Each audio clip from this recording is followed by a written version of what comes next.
What's going on, Jeromes? So the Minnesota Vikings and general manager Kwesi adofo-mensah have absolutely been cooking with gas, lots of heat, lots of searing.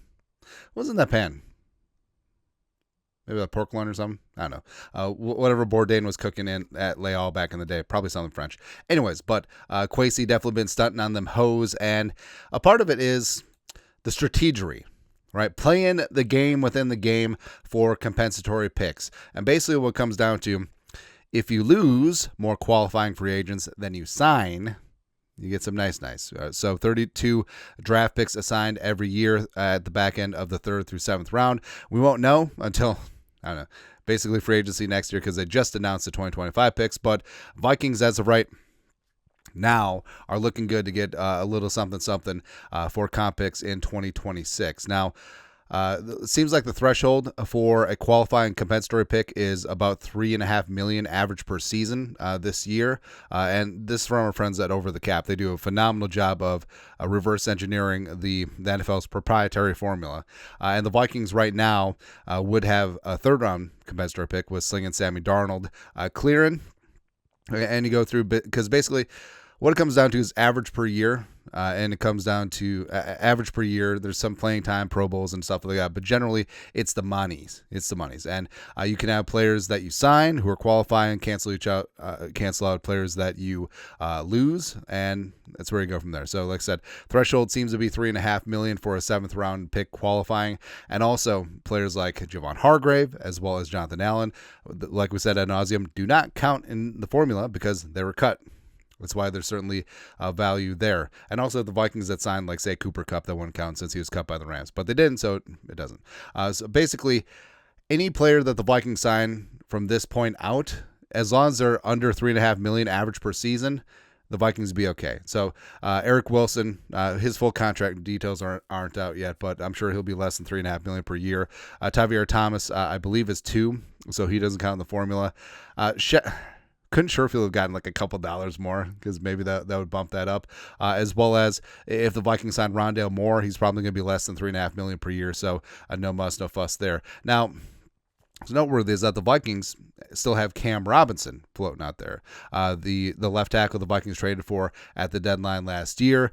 He was on an expiring contract, so he will qualify. Now, there certainly is demand for left tackle around the league, but as of right now, through the first week of free agency, Cam Robinson's still high and dry. Now, if he gets $15 million per year, which is a possibility, Vikings will be back on the board, get a 3rd as well as a 4th for Cam Robinson. Or, if he's, what it looks like is $14 million and under, the Vikings get a 5th. Either way, they're set up pretty good. But with Darnold, here's what's interesting. So Darnold right now is projected to be the highest comp pick of all the picks this year. And then also you look around.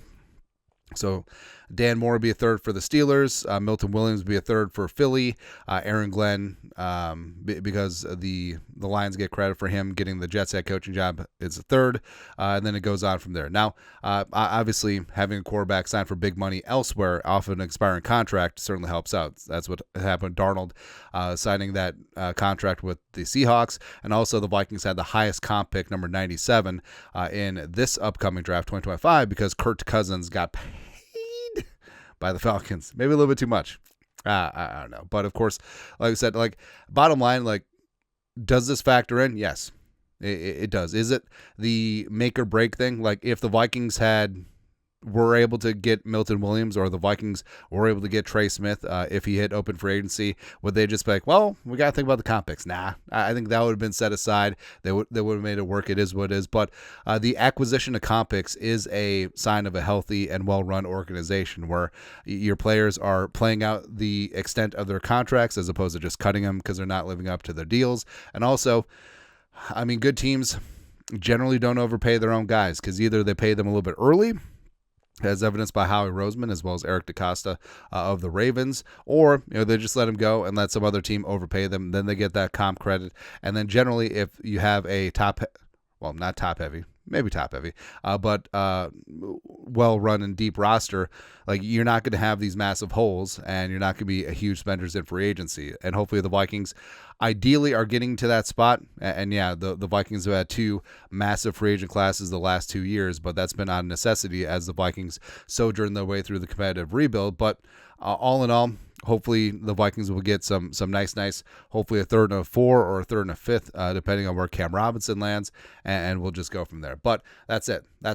Take a look at the Vikings 2026 alleged comp pick update. Let us know your thoughts, our thoughts, comment section. You guys are the best. You know what to do. Skol production value.